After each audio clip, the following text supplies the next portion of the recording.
Guys, we are back! When is the last time you've been on a scavenger hunt? It probably has been a little while. I know it has been for me, college days maybe. Today I went on a scavenger hunt. You see, this morning as my wife left for work, she asked me to get some chicken and some pasta. She can make some spaghetti and some chicken noodle soup for over the weekend.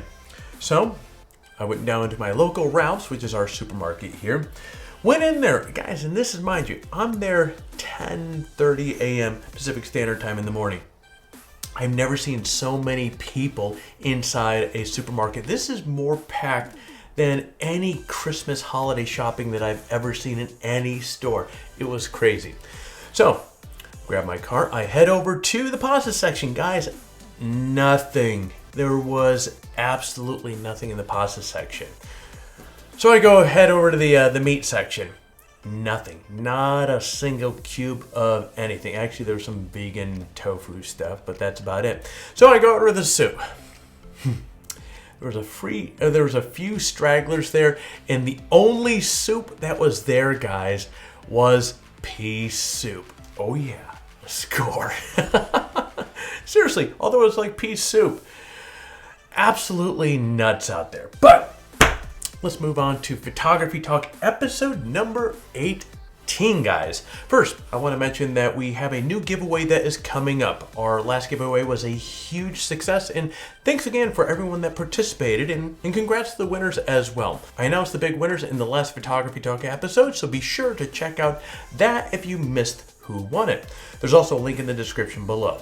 I'll go over the details of the next giveaway at the end of this video. First, I want to discuss the latest photography news, so let's get to it. Alright, so with CP Plus canceled, YouTube is becoming the place to promote new products.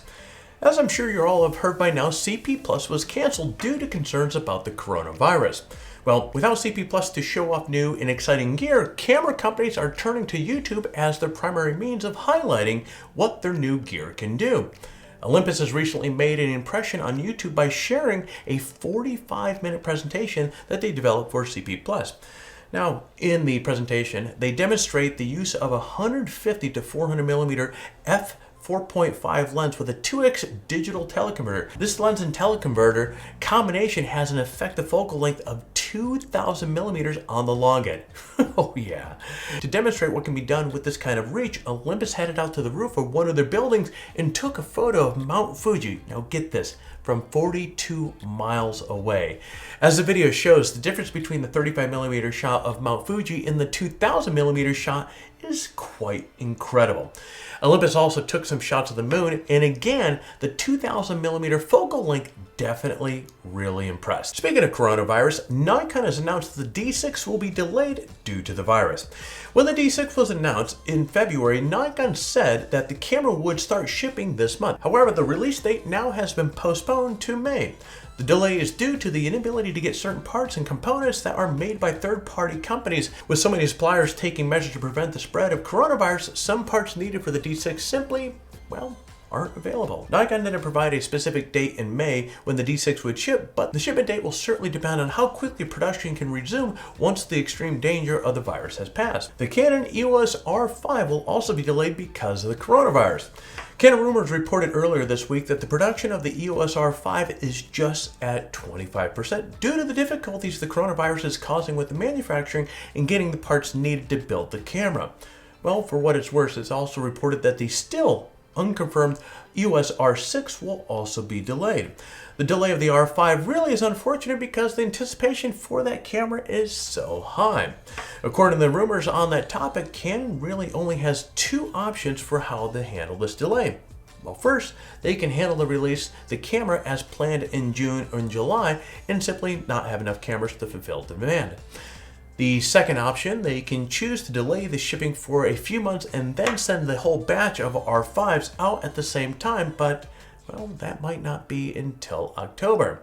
Canon and Nikon aren't the only ones that ever experienced delays due to the virus. We can certainly see more and more announcements from Fuji, Sony, Olympus, and other camera manufacturers about delays because of the disruption in the supply chain caused by this virus. Speaking of Canon, production of the Canon 5DS and 5DS R has stopped. Rumors have started to swirl that Canon has stopped production of their high-resolution beast, the 5DS and 5DS R, but it's not because of the coronavirus. Instead, the end of these cameras is timed perfectly with another rumor that Canon is developing a high-resolution EOS R to the tune of, get this, 150 megapixels. Now, this is a very, very new rumor with not a lot of meat to it, but what we do know is that if they do produce a EOS R with the 150 megapixel sensor, that it would be positioned to be the top of the EOS R food chain. Yeah, no kidding, right? Adding that kind of sensor to the EOS R lineup would mean that Canon would have a 150 megapixel option, a 45 megapixel EOS R, and the rumored 20 megapixel EOS R6, in addition to the existing 30.3 megapixel EOS R and the 26.2 megapixel EOS RP.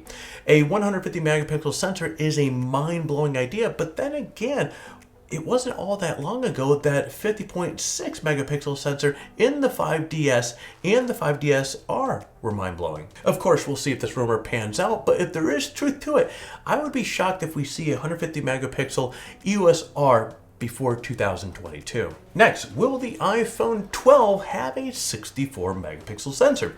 If you're an iPhone person like I am, you might be excited to learn that there's a possibility of an iPhone 12 with a 64 megapixel sensor. This particular rumor was reported by Everything Apple Pro on YouTube. Their source for this leak was Max Weinbach, who was spot on in several iPhone 11 rumors just last year. Not only is the 64 megapixel sensor an attractive option, it's a huge leap for Apple. After all, their current iPhone sensor is just 12 megapixels. This 64 megapixel option likely represents the highest resolution Apple can go at the moment, and you can bet if it's put into production, it will be reserved for the high-end iPhone 12 Pro and the Pro Max. Who knows what the normal iPhone 12 will have underneath its hood. With Samsung packing a whopping 108 megapixel sensor in the S20 Ultra, Apple really needs to step it up to keep pace. Pushing the iPhone 12 to 64 megapixel is a good start, but it seems like Samsung has the drop on Apple, at least in terms of resolution. Before I sign off, I want to unveil our prizes for the next giveaway. We've got a GoPro Hero 8 Black, a GoPro Hero 7 Black, a Rode Video Mic Pro Plus, and a $100 Adorama gift card to give away. Each winner will also receive a Octopad. The contest is going to kick off March 15, 2020 and will end April 15, 2020. Guys, we had a ton of fun with the last giveaway, so I'd like to encourage you guys to get involved in the next one. Now, one thing I do want to point out here, in the last giveaway, we encouraged you to watch more of our videos and leave comments. Matter of fact, each time you left a comment in a new video, it's like you get more chances to win. But guys, I want to make this very clear. We want you to watch the videos in its entirety before leaving a comment. We get emails when somebody leaves a comment in our YouTube, and when we see some of you where we're getting emails almost 1 minute apart, that tells us you're not watching the video. And so we want to be very clear with this next contest right here. If we see that you're spamming or just leaving comments and not watching the videos, you're not going to be considered for the giveaway. So please watch your content. We put it together for you. All right, guys, hope you found this video to be helpful. If you did, hit the like button down below. If you're currently not subscribed to the channel, hit the subscribe button. And while you're at it, hit the bell to be notified as we're coming out with new videos. So I'm going to head off, and guys, you get out there and create your best shot.